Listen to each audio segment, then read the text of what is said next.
SavvyBusinessRadio.com, home to over 500,000 global listeners via our podcast and AM/FM platforms. We help business owners connect to successful individuals who share their gifts with the world. Get your message out in a bigger way with Savvy's live, professionally recorded shows. Find out more at SavvyBusinessRadio.com. Today we're joined by Garrett Sutton, who has been practicing corporate law for more than 35 years, assisting entrepreneurs and real estate investors in protecting their assets. Find out more at corporatedirect.com. Hi, Garrett. Welcome to Savvy Business Radio. How are you? Good. Thanks, Christina, for having me today. Well, I'm super excited. You're an attorney, and you really specialize in helping people register and form LLCs, INCs, and all. And this is really great. When I heard Susie, your publicist, give me a call, I was like, this is perfect, because I myself am a sole proprietor. A lot of the people that either listen in or who have been past guests are also sole proprietors.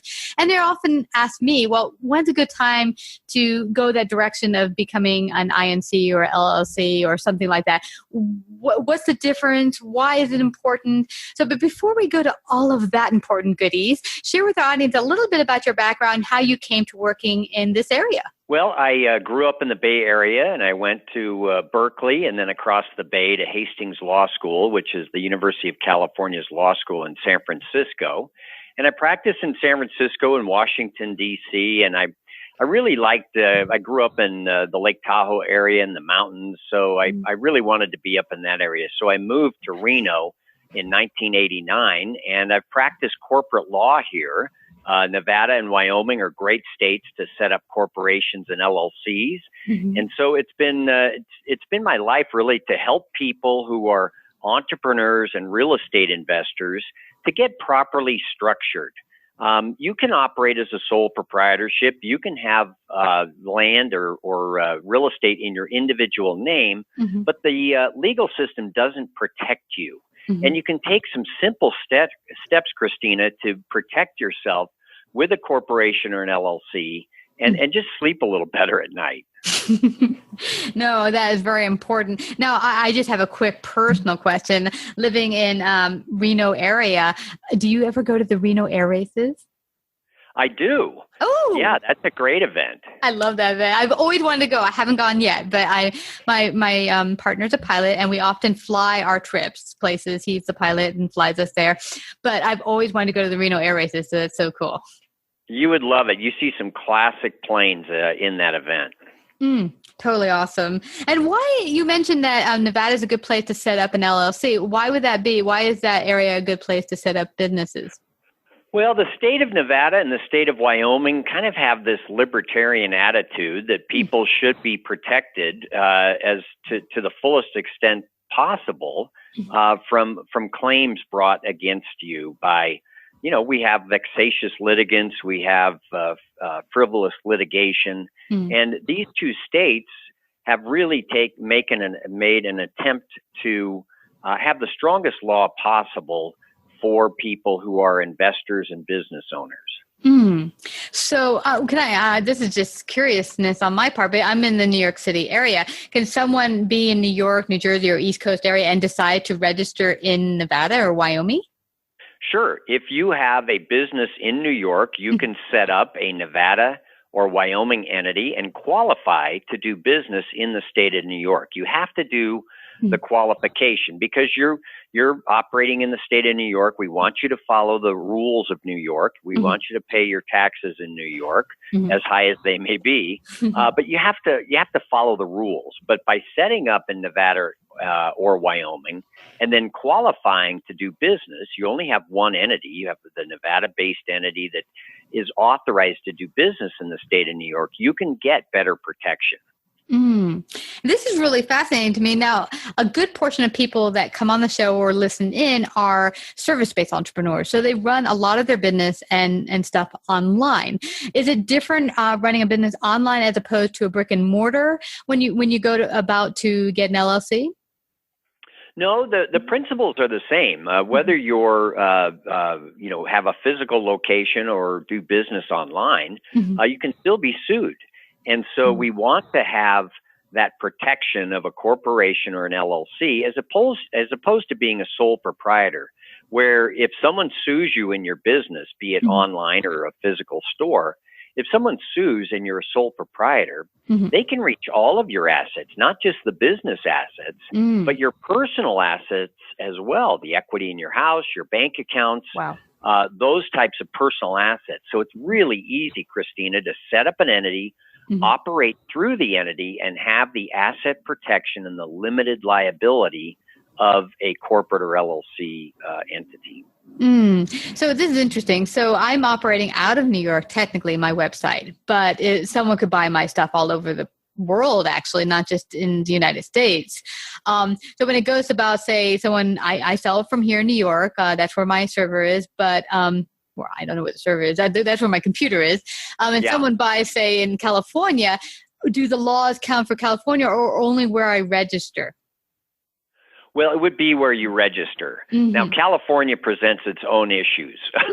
So when you mention California, we have to talk about, special requirements because they are the most aggressive tax collecting state out there. Really? So, for example, if you have your business based in New York, but you sell over Amazon and Amazon has a warehouse that you have to use in California, the state of California says you're doing business in the state of California at that point, pay the $800 per year and taxes based on what you generate in California. It's very, California is very aggressive in going after small business owners. Wow. That just makes me feel even more why we need to protect ourselves with an LLC. Now, what is the difference? Because I've been asking for years too. Why go LLC and not INC? What are the differences? Who needs an INC as opposed to an INC? Well, the LLC offers better asset protection than the corporation. The LLC, if you set up in the right state, offers the charging order is the exclusive remedy for someone trying to collect from you. And the charging order is really just a lien on distributions. So that if someone sues you personally, Christina, and wants to get at your business, if we set up in Nevada or Wyoming, they can get a judgment against you and they can receive distributions from the LLC, but they can't go in and force the sale of all your assets. Now in California, they can. So you don't want to set up an LLC in California. So the LLC offers better asset protection than the corporation. There's only one state where the charging order applies to corporate shares, and that's Nevada. But you can get on the phone with us. We do free 15-minute consultations with our incorporating specialists. You get on the phone, tell us your situation, and we'll come up with the best strategy for you. Now, why would you use a corporation instead of an LLC? Well, some states require that you operate a professional activity through a corporation. For example, again, California, if you're a real estate broker, you have to operate through a corporation instead of an LLC. But for most people nowadays, Christina, they are setting up LLCs because you have that better measure of asset protection. But more so than with incorporated. Correct. Wow. This is fascinating to know this. And wow. So when a lot of people are getting started here, most of the businesses that come on or either have been guests or listen in have been in business a while. But if you're new, brand spanking new, and you have a business and you're getting it started, is it the right time to start looking at that? Or is it something you should plan ahead in a year or two being in business? Well, for me, the issue is what do you have to protect? And, you have personal assets right at the start. Yeah. And if you operate as a sole proprietor for a year, during that year, someone could have a claim against you and sue you, and then you have all your personal assets at risk. It's not expensive to set up these corporations or LLCs. If you mention Rich Dad, I'm one of the Rich Dad advisors. If you mention Rich Dad, it's $595 plus the state filing fees. It's not expensive to set these up. Yeah. And you have the peace of mind knowing that your personal assets are going to be protected if you're sued in your business. Yeah, I think that's one thing. I think, well, for myself, and it's a good thing to mention that, because I went and became a sole proprietor in New York. And even if you are going to operate in any sort of business in New York or any other state, you still have to go and get a license of sorts. I went and got a sole proprietor stamp and went to the courthouse down in Brooklyn, and they stamped it, and I had to pay $130 plus some other small fees. I think it came to $137 completely. But see, imagine just adding another couple $100 on that, the measure of safety that your assets are being protected.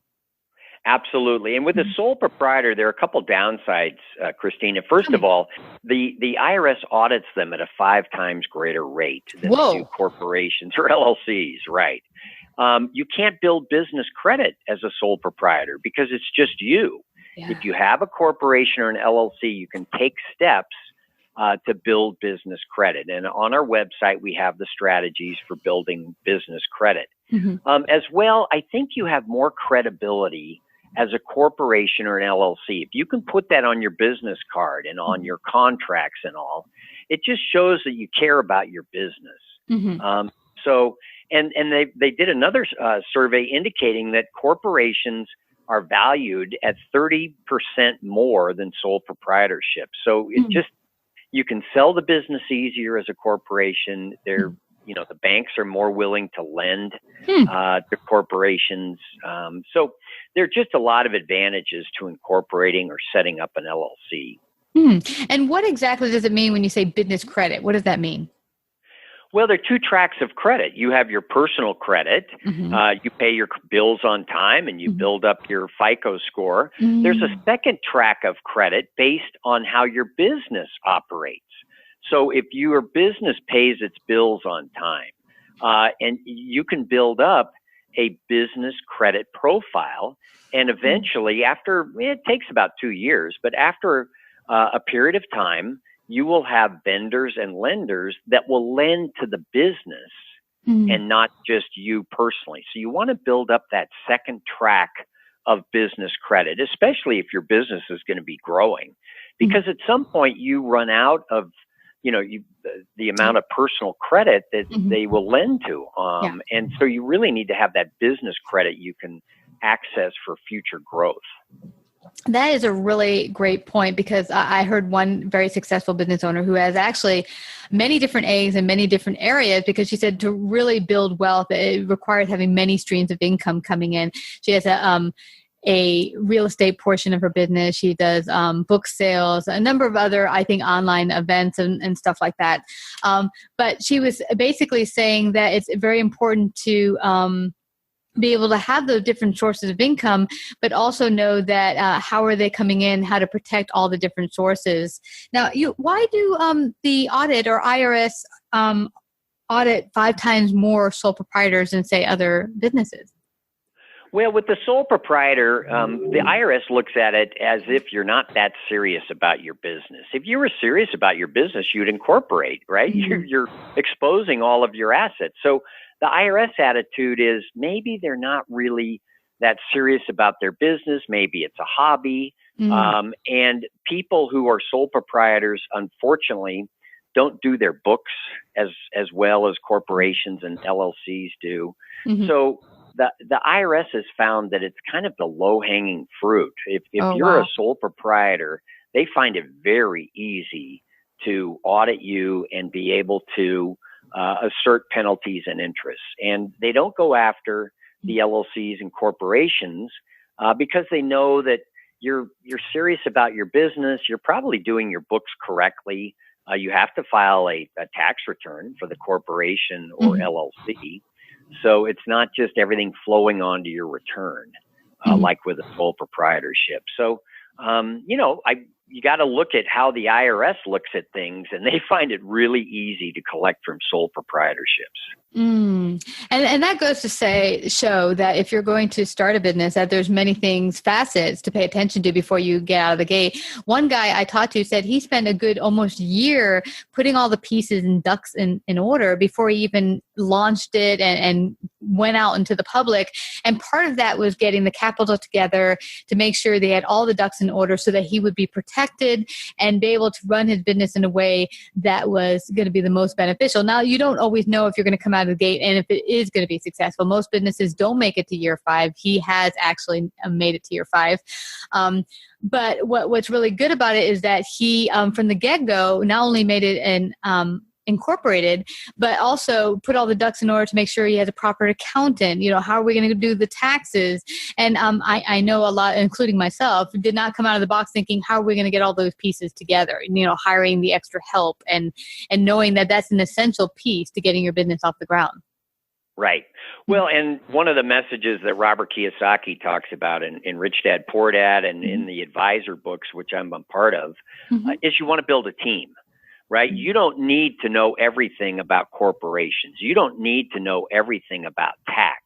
You need to have a team that will help you get these important pieces in order so that you can go out and do what you do best, which is build the business, get sales, generate revenue. So work with a team. You need a CPA, as you mentioned. You need someone to help you with the corporation or LLC. We assist people all over the country. We set up entities in all 50 states, and it can be done pretty quickly. For example, in Nevada, we can get it done in a day for you. Whoa, so really? If you're in a hurry to get in business, we can get you in business that day. Wow. So it shouldn't be something that, if you're thinking about getting into business and writing a business plan, that makes sense. It certainly makes sense to understand what you're getting into. But when you're ready to go, we can get started right away. Yeah. And that's a great thing, because when you want to get out, you want to get it in order as quickly as possible, that it has the greatest success, greatest chance of success. And that means a lot of times, like this one guy who has been very successful getting his ducks in order before he got started, is that when you do that, you allow for a greater chance of success. And he said, I didn't know if it was going to totally work, but, being that I was prepared, had the business plan, had the ducks in order, had the capital, had all the pieces lined up so that when we did get going, it's smooth. It was much more smoothly than a lot of people would just say, hey, I do really good knitting boots. I'm going to sell it online. And then problem 2 years later with someone wanting to sue you for some reason.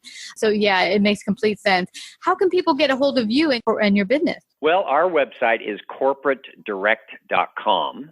So you can visit us there. You can also call 800-600-1760, 800-600-1760. And you can talk to an account rep that will get on the phone with you. And, we provide a free 15-minute consultation. You'll talk to someone. We'll talk about your specific situation. Because it's not necessarily one size fits all. Yeah. We'll talk about your situation and come up with the best strategy. And then we want you to know what it costs at the start, because there's it's the $500 at the start. But then after year 1, it's much less. Once the corporation is set up, you just have a resident agent fee to pay. And so it's not an expensive proposition, Christina. In fact, you should look at it like insurance, right? This is just another insurance policy for your business. Yeah, absolutely. And you wrote a wonderful book also called Start Your Own Corporation. And this is wonderful because you also discuss different ways people can raise capital for their new venture. And this is a very important thing. What I was wanting to mention prior is the woman who had several streams of income. What she says, people don't understand that I don't work off of my money.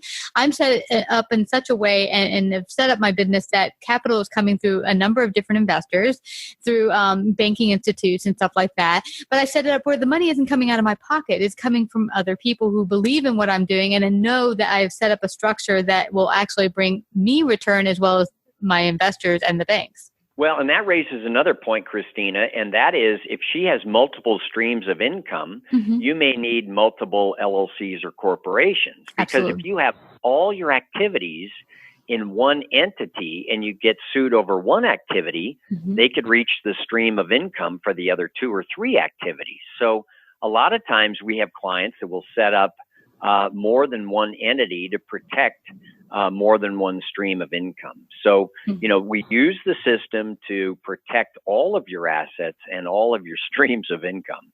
It's fabulous. Now, do you have any tips you could offer the audience who are maybe someone out there just getting started in the next couple of months? They want to launch their business and they're having difficulty finding those investors or capital. Do you have any tips for them? Sure. I co-authored a book with credit expert Jerry Detweiler called Finance Your Own Business. So a lot of the strategies are there. Mm-hmm. But if you're just starting out, friends and family is a popular way to go.